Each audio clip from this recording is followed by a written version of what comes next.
Hello everyone, welcome to my channel. आज इस video में हम रेंज ऑफ अ फंक्शन पढ़ने वाले हैं। हम जानेंगे कि रेंज ऑफ अ फंक्शन क्या होती है और इसको कैसे कैलकुलेट किया जाता है। रेंज ऑफ अ फंक्शन को हम आउटपुट कहते हैं। जैसे हमारे पास एक फंक्शन है y is equals to F of X, तो सारी f की जो इमेजेस होंगी उनको हम रेंज बोलेंगे, राइट।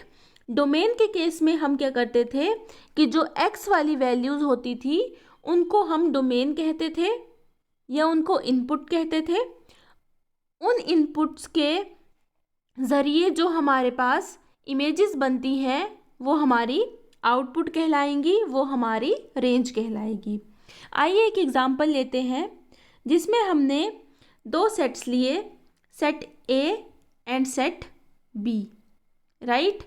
दो सेट्स लेके इसमें एलिमेंट्स ले लेते हैं। सेट ए में ए बी सी और सेट बी में हमने एलिमेंट्स ले लिए 1 2 3 4।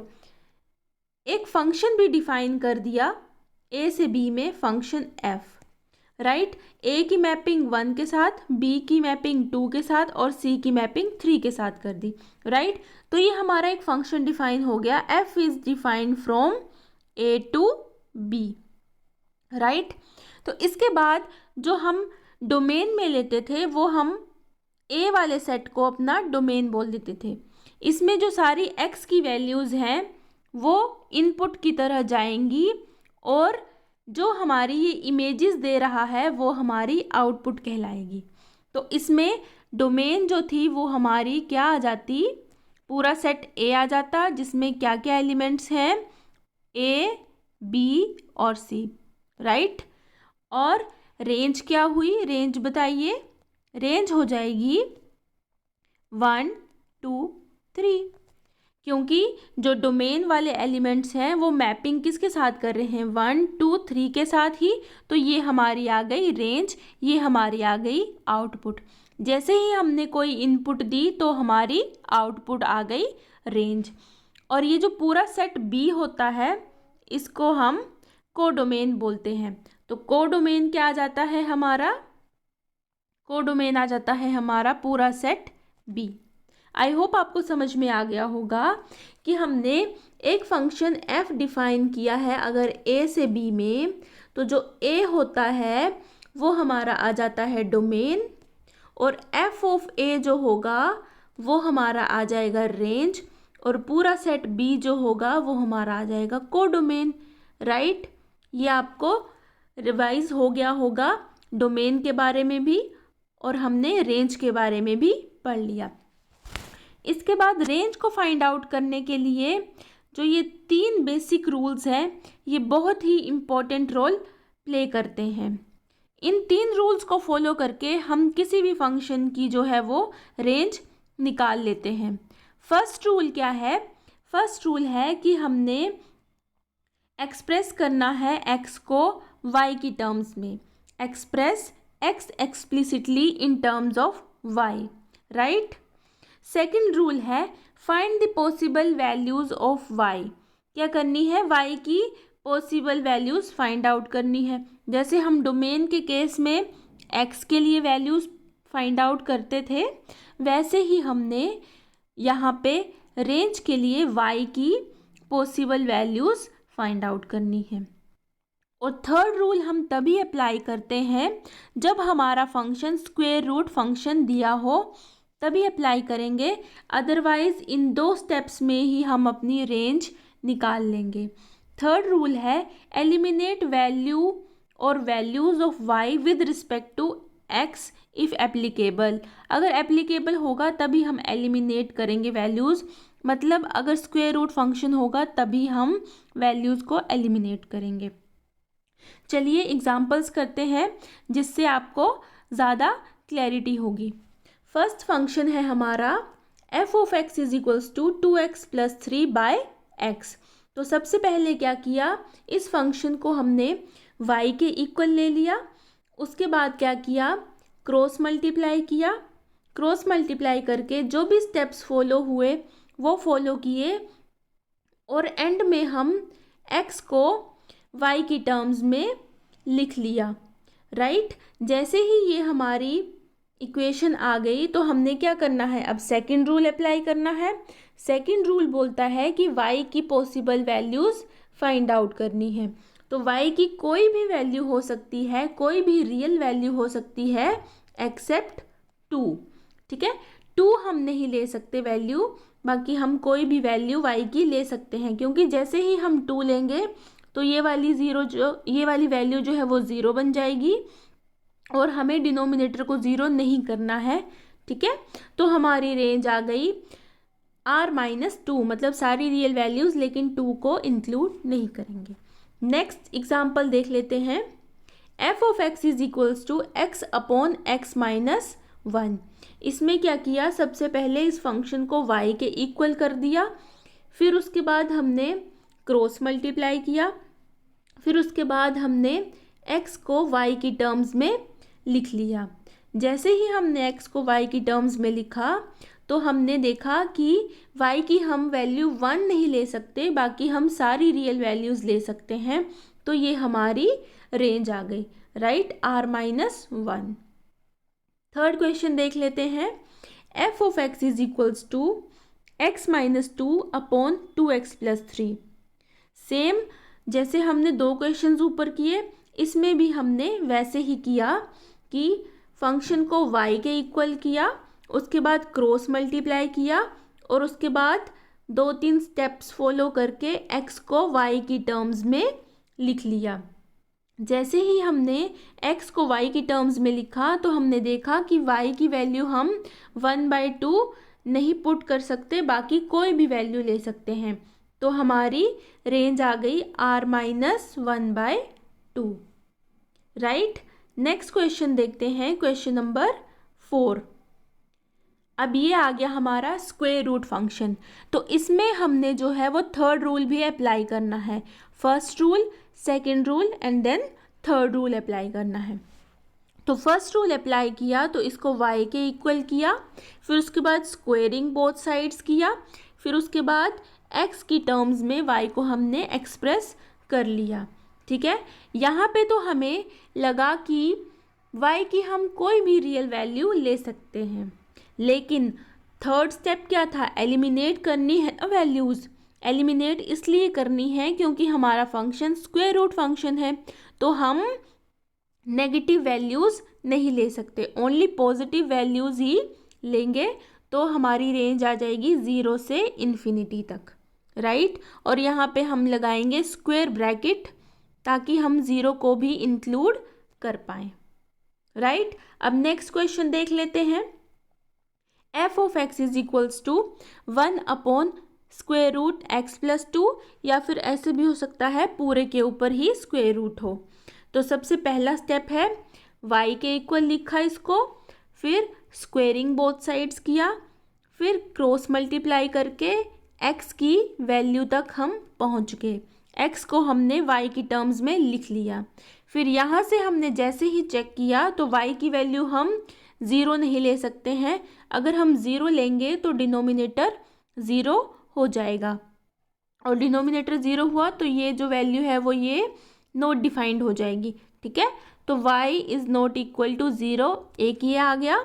और उसके बाद देखा तो ये स्क्वायर रूट फंक्शन है, स्क्वायर रूट फंक्शन है तो नेगेटिव वैल्यूज़ भी नहीं ले सकते, तो हमने रेंज क्या ले ली, 0 से इन्फिनिटी, लेकिन राउंड ब्रैकेट लगाई क्योंकि 0 को इंक्लूड नहीं करना है, राइट। फोर्थ क्वेश्चन और फिफ्थ क्वेश्चन में थोड़ा ही फ़र्क है। यहाँ पे हमने स्क्वायर ब्रैकेट लगाई है और यहाँ पे हमने राउंड ब्रैकेट लगाई है। तो आपको पता चल गया ना कि राउंड ब्रैकेट और स्क्वायर ब्रैकेट क्यों लगाते हैं। स्क्वायर ब्रैकेट में हम 0 को इंक्लूड कर सकते हैं, लेकिन राउंड ब्रैकेट में 0 को इंक्लूड नहीं करते हैं, राइट। ये 5 क्वेश्चन आपको समझ में आ गए होंगे। अब ये 6th क्वेश्चन जो है थोड़ा सा अलग कैटेगरी का क्वेश्चन है, तो इसको भी आप देख लीजिए। f of x is equals to square root X square plus 2x plus 3। इसमें भी सेम हमने इस फंक्शन को y के इक्वल किया, स्क्वेयरिंग बोथ साइड्स किया, और जैसे ही हम x को y की टर्म्स में लिखने लगे तो हम ये ईजिली नहीं कर पाए, तो हमने क्या किया, इसमें डिस्क्रिमिनेंट वाला फॉर्मूला यूज़ किया। डिस्क्रिमिनेंट जो होता है वो ग्रेटर देन इक्वल टू 0 होता है। इसका मतलब है कि b² - 4ac greater than equal to 0 होता है। फिर हमने यहाँ से b² - 4ac की वैल्यू निकाली और यहाँ पे पुट की और इस इक्वेशन को सॉल्व किया और फैक्टर्स की फॉर्म में हम यहाँ तक पहुँच गए, राइट। जैसे ही यहाँ तक पहुँचे तो उसके बाद हमने वेवी कर्व मेथड से इसको नंबर लाइन पे प्लॉट कर दिया। नंबर लाइन पे प्लॉट करने के बाद हमारे पास जो है वो दो वैल्यूज़ पॉजिटिव आई हैं, एक ये वाला पार्ट और एक ये वाला पार्ट।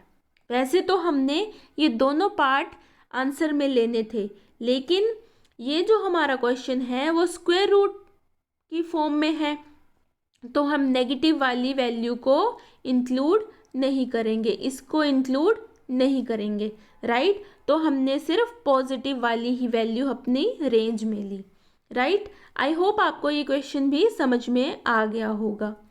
नेक्स्ट क्वेश्चन करते हैं, 7th question. f of x is equals to 3/2 minus x²।